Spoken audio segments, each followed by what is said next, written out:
Hey, Tim here again. Let's go and check out the food forest. So the food forest is an old orchard. We have many large established trees that were here when we got here, like this one. Got a large macadamia tree here. This is one of 3 trees in the orchard slash food forest. Over here we have a longan tree. And you can tell it's a longan. They look very much like lychees from this very thick insulating bark. Longans will tolerate temperatures up to -5 degrees, so it's quite cold tolerant, quite hardy plant. So around here, that's another longan there. You got the other two macadamias up there. This is a mango tree, obviously. Down here we've got a custard apple. So there's a fruit just ripening up now. It's very small still. They get probably 4 times the size of that. This tree is summer deciduous. It's actually sort of late spring, early summer deciduous, and then by the end of summer, after you've had lots of rain, you've got fruit and full of leaves again. And there's plenty more fruit up through the trees there.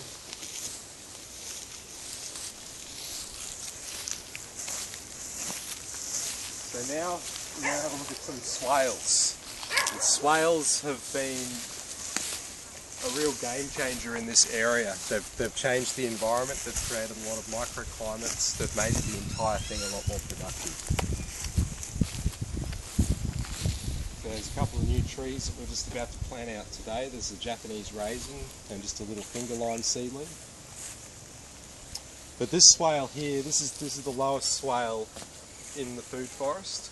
At the moment it's got a coverage of just summer green manure mix. Most of the things you see here, you've got cowpea, you've got Jap millet, there's some lab bean in there, there's some basil, there's parsnip, there's quite a lot of stuff in here. I don't think I can name it all, but I'm just talking about the main ones that I can see a lot of down here and that I recognise. There's obviously some arrowroot in here. There's 2 avocado trees here at the moment.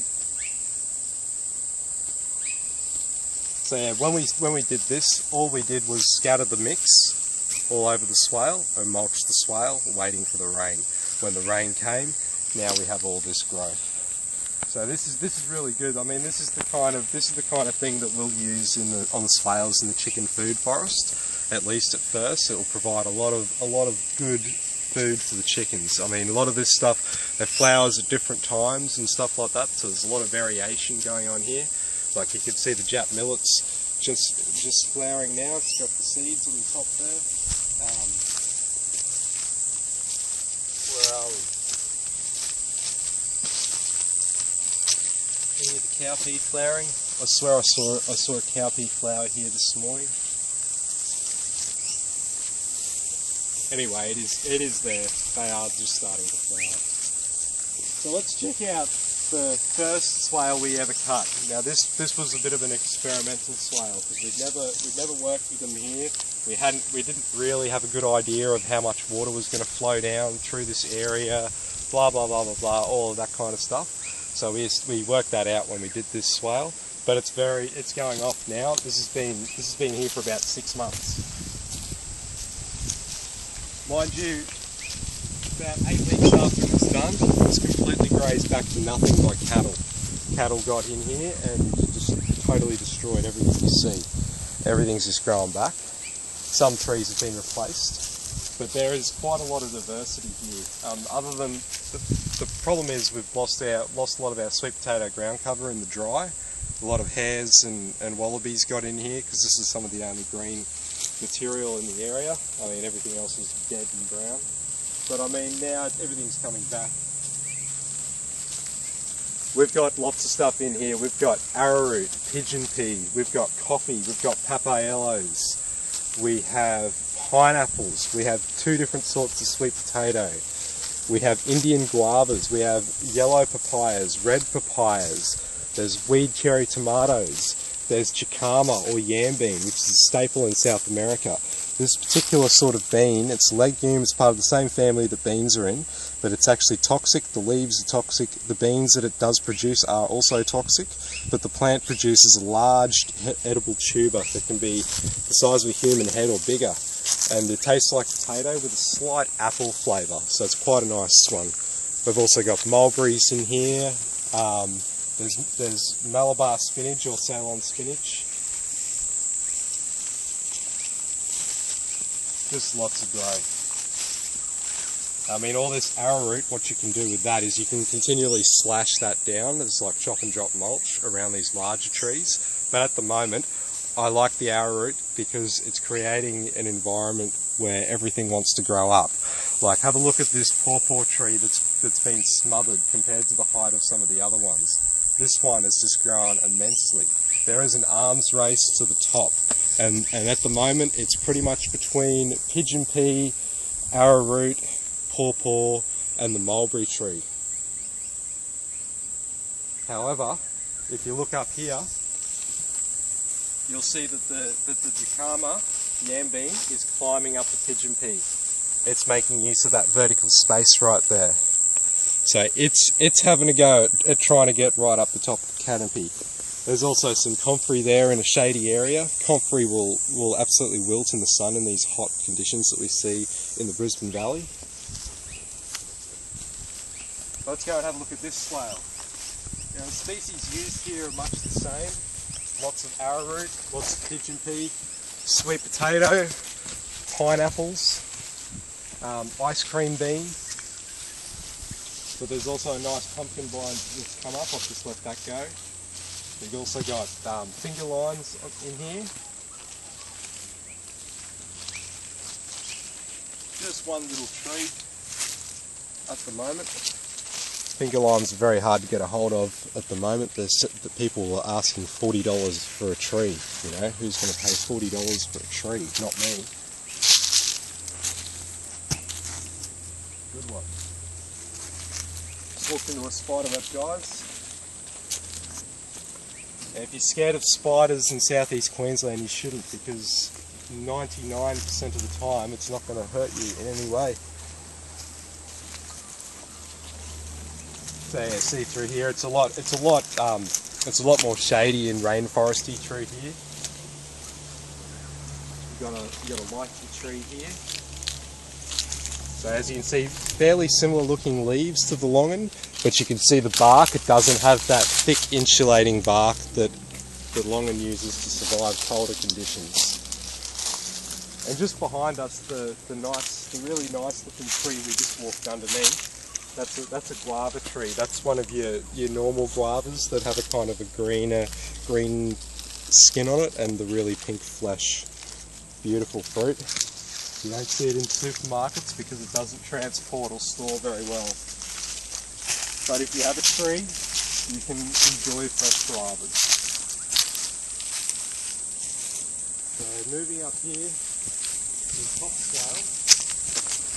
The top swale is only half completed. We're going to be extending it.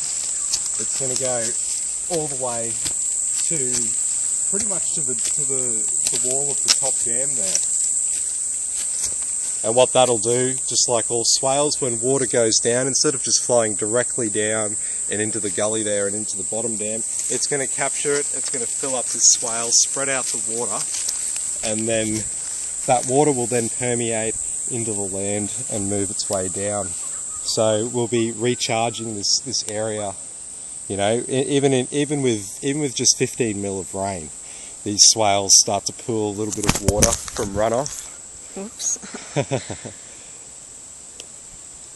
So yeah, you get the idea. Like swales have just totally changed the area. Like from when we put them in, we started off with plague amounts of frogs, just little tiny frogs, just living all in the drains here, all up all the swales.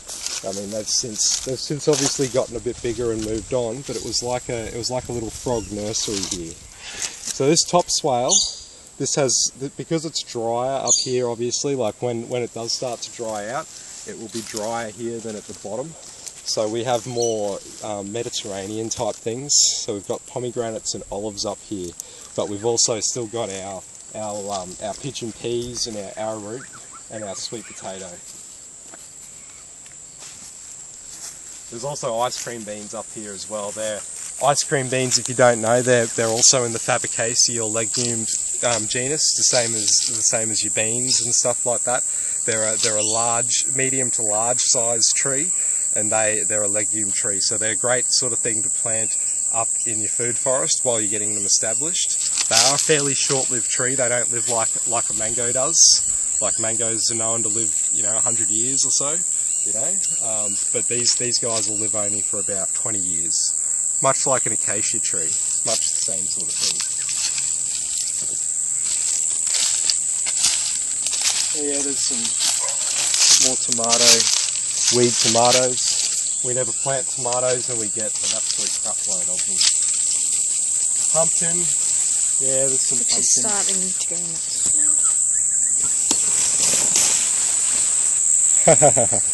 Trying to go next door. Behind us here, just in front of the swale here, this is a soursop tree. And some people, there's a couple of fruits on the fade. Oh no. Now they're these very, very strange looking fruits. Some people say they can cure cancer. There isn't any actual evidence of that, mind you. I might get in trouble saying this on the internet, but whatever. There is no actual evidence that it cures cancer. It is just an interesting tropical fruit, and it's up here in my food forest. So if you like soursops, I don't know if I do. I think it's a bit of an acquired taste, but if you like them, I'm happy to trade some for something else. So come on over. This is another guava tree with some fruits on it. Guavas produce a summer and winter crop every year. Summer crop, which we've actually already had. This looks like the start of the winter crop, because these were full of fruit in November.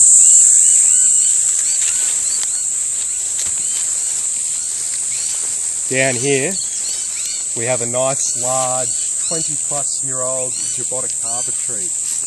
Now jaboticabas, we are past jaboticaba season, but just pull off a dead one maybe.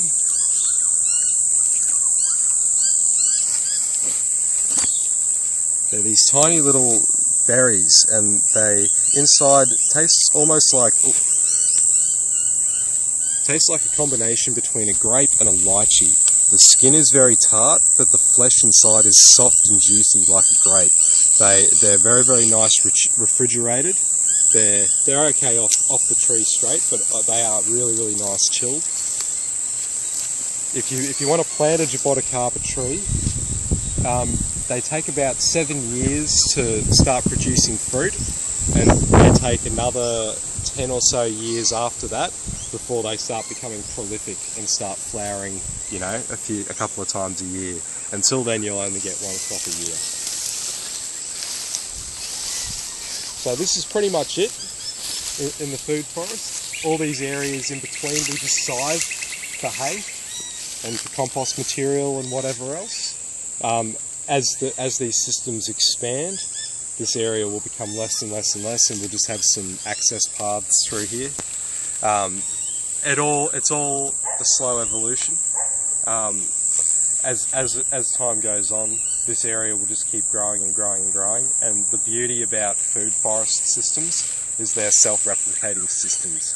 So as these things grow, they will reproduce, and the seeds that they reproduce will actually germinate and start to grow in this environment. These plants will take over. That's basically it. I mean, we're not intentionally planting any vegetables here like annuals and stuff like that. It's other than maybe green manure mixes or something like that. It's all perennials. It's all things that will survive in this subtropical climate. Everything will do really well here. So over time we will see the species that are on the swales start to make their way into other areas and become established. Like particularly sweet potato will start to become a weed in this area, and we'll have an abundance of sweet potatoes every year.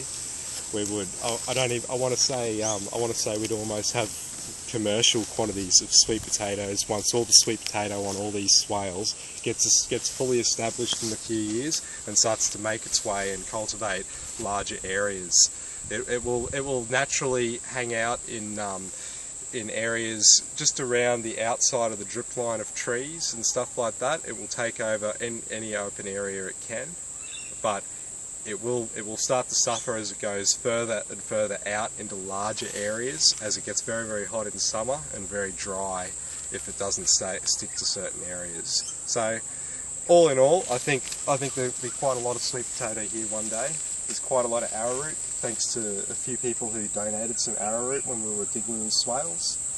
So yeah, if we ever had to, this food forest will provide all the food that Christine and I will need to survive, plus a decent amount of surplus to help our neighbours and community.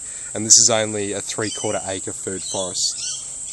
So it's small, but it's in a very productive area on our property. There is very nice volcanic soil here. So yeah, that's the reason why it is here. You know, a lot of people with their permaculture design, they like to have the food forest in say zone 2, right near the house and stuff like that. But for me, it's in zone 3, and it's a wild food forest. That's what it's going to be. Very little human input needed to keep this system going.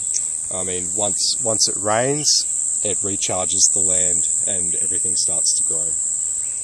So yeah, that's pretty much it with the food forest for now. Obviously, we'll post more videos and photos of things as we do them. It's all very exciting. We invite people to come here and help us out with things at the farm. Help us out with the food forest. Well, I'm happy to talk to you all about it. Explain things and stuff like that. One day we want to do PDC courses, Introduction to Permaculture and sort of rural skills courses out here. So yeah, like I'm more than happy to, at the moment while we're in development, I'm more than happy to share the knowledge in return for a little bit of help with some of our projects. It's all very exciting and it's lots of fun. So have a good day, guys.